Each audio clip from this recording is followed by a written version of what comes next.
नमस्कार साथियों, स्वागत है आपका एक बार फिर हमारे इस यूट्यूब चैनल पर। हमने पिछले वीडियो में देखा था रोलेट एक्ट, जो एक प्रकार का कानून था जो भारतीयों में क्रांतिकारी गतिविधियों का दमन करने के लिए अंग्रेजी गवर्नमेंट द्वारा लाया गया था। उसके विरोध में महात्मा गांधी के नेतृत्व में सत्याग्रह चलाया गया, लेकिन उस सत्याग्रह का विरोध जो है भारत में अनेक जगह में हुआ है और कुछ जगह में हिंसक रूप धारण कर लिया गया। तो पंजाब में एक ऐसी जगह है अमृतसर, वहां पर भी इसका विरोध हुआ, लेकिन वहां पर एक गंभीर घटना हुई जो हमारे भारतीय इतिहास में हमेशा हमेशा के लिए दर्ज होगी। तो उस घटना के क्या कारण थे, उस समय कैसी स्थिति थी, उसके बारे में आज हम विस्तार से चर्चा करेंगे। हमारा आज का टॉपिक है जलियांवाला बाग हत्याकांड। साथियों, मैं यहाँ पे स्पष्ट कर देना चाहता हूँ कि जलियांवाला बाग ये किसी एक जगह का नाम है। जलियांवाला बाग ये एक जगह का नाम है, ये पंजाब राज्य के अमृतसर में है और ये घटना हुई थी 13 अप्रैल सन 1919 को। 13 अप्रैल सन 1919 को। ये सीधा सा क्वेश्चन कई बार आ जाता है कि जलियांवाला बाग हत्याकांड कब हुआ, तो हमें याद रखना चाहिए 13 अप्रैल 1919 को। अब हम देखते हैं कि इसमें उस समय क्या परिस्थिति थी या फिर इसके क्या कारण थे, इसको हम स्पष्ट करते हैं यहाँ पे। रोलेट एक्ट के विरोध में, रोलेट एक्ट जो एक प्रकार का कानून था, तो उसके विरोध में, काला कानून था, उसके विरोध में गांधी जी के नेतृत्व में, ये हमें याद रखना चाहिए, गांधी जी के नेतृत्व में सत्याग्रह एवं विरोध प्रदर्शन चल रहा था। कि गांधी जी ने सत्याग्रह चलाया, सत्याग्रह सभा का गठन किया था और विरोध चलाया, और भारत में हर जगह इसका विरोध चल रहा था कि हमारे भारतीय स्वतंत्रता का जो ये कानून हनन कर रहा था। 9 अप्रैल 1919 को, ध्यान देने की बात यह है साथियों, 9 अप्रैल 1919 को राष्ट्रवादी नेता डॉक्टर सत्यपाल एवं सैफुद्दीन किचलू, ये जो हिंदू मुस्लिम एकता के जो समर्थक थे, दोनों नेता राष्ट्रवादी नेता थे, तो इन दोनों को रोलेट एक्ट का जो विरोध कर रहे थे, उसके कारण इनको गिरफ्तार कर लिया गया। अब गिरफ्तार किसने किया होगा, उस समय की जो अंग्रेजी गवर्नमेंट थी उसने गिरफ्तार कर लिया। किस किस को किया? डॉक्टर सत्यपाल को और सैफुद्दीन किचलू को। इस घटना के विरोध में इन दोनों राष्ट्रवादी नेताओं को गिरफ्तार किया। तो इस घटना के विरोध में अमृतसर अमृतसर में हिंसक प्रदर्शन हुए, ऐसे प्रदर्शन जिसमें हिंसा हुई। इस घटना के विरोध में, किसके विरोध में? कि इन दोनों जो राष्ट्रवादी नेता थे उनको गिरफ्तार कर लिया गया और उसके विरोध में जो है हिंसक प्रदर्शन शुरू हो गए। इस उपद्रव को शांत करने के लिए अंग्रेजी गवर्नमेंट के द्वारा, ये जो हिंसक प्रदर्शन थे उसको शांत करने के लिए अंग्रेजी गवर्नमेंट द्वारा उस क्षेत्र में धारा 144 लागू कर दी गई। धारा 144 का मतलब है कि ज्यादा समूह में हम जो है नहीं रह सकते, या फिर किसी प्रकार का जो जुलूस प्रदर्शन धरना जो नहीं कर सकती, तो जुलूस प्रदर्शन एवं सभा करने को प्रतिबंधित कर दिया गया था। उस समय जुलूस प्रदर्शन व सभा करने को प्रतिबंधित कर दिया गया था उस क्षेत्र में। अब हमें ध्यान देने की बात यह है कि हम समझ गए कि एक तो रोलेट एक्ट का विरोध चल रहा था, दूसरा राष्ट्रवादी नेताओं सैफुद्दीन किचलू और डॉक्टर सत्यपाल को गिरफ्तार कर लिया। हिंसक आंदोलन, जो हिंसक प्रदर्शन है वो और ज्यादा बढ़ गया था, और वहां पर उस उपद्रव को शांत करने के लिए वहां की अंग्रेजी गवर्नमेंट ने धारा 144 लागू कर दी गई थी, और सभा करने पर, जुलूस निकालने पर या विरोध प्रदर्शन करने पर पूरी तरह से जो है रोक लगा दी गई। लेकिन साथियों, ध्यान देने की बात यह है कि आज का जमाना मल्टीमीडिया का है। आज कोई सी भी बात हो, तुरंत हम आज यहाँ से व्हाट्सएप ग्रुप में डालें, हिंदुस्तान के किसी भी कोने में हो, वहां उसके पास फटाफट से जो है इंटरनेट के माध्यम से सूचना पहुंच जा सकती है अभी। लेकिन उस समय इतनी सूचना का जो है आदान प्रदान तेजी से नहीं हो पाता था, तो ये सूचना कि विरोध प्रदर्शन जो नहीं कर सकते या सभा नहीं कर सकते, आसपास के जो ग्रामीण क्षेत्र थे, हो सकता है वहां तो बिजली उस समय पहुंची नहीं होगी, इंटरनेट तो बहुत दूर की बात है, तो ग्रामीण क्षेत्रों में ये बात तो पूरी तरह से पर्याप्त जानकारी नहीं पहुंची कि गवर्नमेंट ने जो है ऐसे सभा करने पर प्रतिबंध लगा दिया गया है। अब हम आगे देखते हैं कि आगे हुआ क्या। तो साथियों, हमने देखा था कि जलियांवाला बाग जो है उस समय कैसी परिस्थिति थी, और वहां जो उपद्रव हो रहे थे, जो हिंसक प्रदर्शन हो रहे थे, उनको कंट्रोल करने के लिए जो वहां के जो अंग्रेज अधिकारी थे उन्होंने एक घोषणा जारी की कि किसी भी स्थान पर जो है सभा आयोजित नहीं की जाए या फिर विरोध प्रदर्शन जो है आयोजित नहीं किया जाए। अब हम देखते हैं आगे क्या होता है।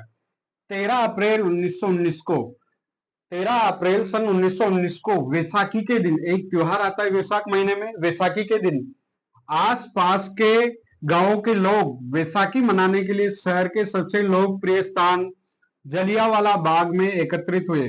जो गांवों के लोग थे, जिस तरह त्योहारी सीजन में इकट्ठे होते, उसी तरह जो शहर का एक लोकप्रिय स्थान था जलियांवाला बाग, तो वहां पर इकट्ठे हुए। और किस कारण हुए? त्योहार मनाने के लिए। कौन सा था? वैसाखी का त्योहार। अब आगे देखो, सभी ग्रामीण जनरल डायर की घोषणा से अनजान थे। हमने पढ़ा है कि अंग्रेज अधिकारी, उसका नाम था जनरल डायर। इस जनरल डायर ने घोषणा की थी कि आप इस क्षेत्र में सभा नहीं कर सकते या किसी प्रकार का विरोध प्रदर्शन नहीं कर सकते। तो सभी ग्रामीण जनरल डायर की घोषणा से अनजान थे। गांव वालों को, ग्रामीणों को पता नहीं था इस बारे में कि अंग्रेज अधिकारी ने इस तरह की घोषणा कर रखी है। मैं यह एक बार और स्पष्ट कर देना चाहता हूं कि अधिकारी ने जो घोषणा करके फ्री हो गया, लेकिन ग्रामीणों तक वो बात पहुंचे कि नहीं पहुंचे, इसका उनको कोई अंदाजा नहीं था। आज तो मल्टीमीडिया का जमाना है, तुरंत कुछ भी बात हो व्हाट्सएप ग्रुप से पहुंच सकती है, लेकिन उस समय जो है जानकारी पूरी ग्रामीणों के पास पहुंची नहीं थी और वह इस घोषणा से अनजान थे।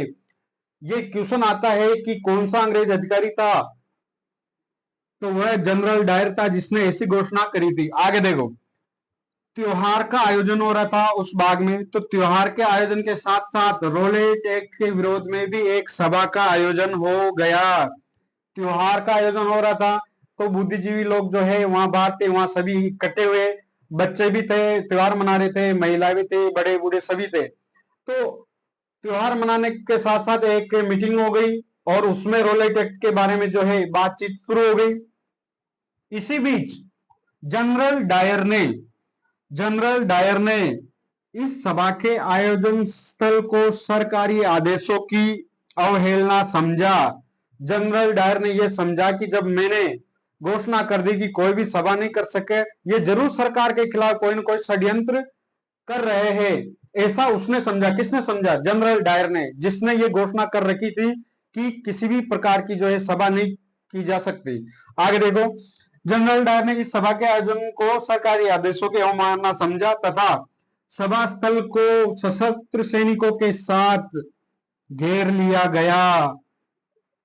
साथियों, जब वहां मीटिंग चल रही थी तो जनरल डायर ने इसको जो है सरकारी आदेशों की जो है अवमानना समझा और उस सभा स्थल को चारों तरफ से सशस्त्र सैनिकों के साथ घेर लिया गया। सशस्त्र का मतलब ऐसे सैनिक जिनके पास शस्त्र, अस्त्र शस्त्र सभी प्रकार के जो है बंदूकें थी, और चारों तरफ उन्होंने घेरा डाल दिया। अब आगे क्या होता है?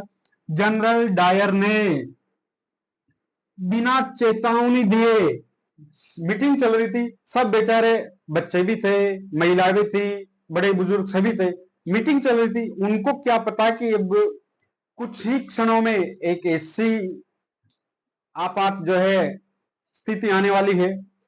बिना चेतावनी दिए लोगों पर गोली चलाने का आदेश दे दिया। तुरंत हम कहानी पे आते हैं कि रोलेट एक्ट का विरोध चल रहा था, वैसाखी का दिन था, 13 अप्रैल 1919 को एक जगह मीटिंग हुई थी, उस जगह का नाम जलियांवाला बाग था। लोगों को पता नहीं था कि जनरल डायर ने जो है ऐसी घोषणा कर रखी थी कि सभा भी नहीं कर सकते थे, और उसने उस सभा स्थल को घेर लिया और गोली चलाने का आदेश दे दिया। आप कल्पना करो कि एक निहत्थी भीड़ जिसको कुछ पता नहीं और उसके ऊपर गोली चलाने का आदेश दे दिया।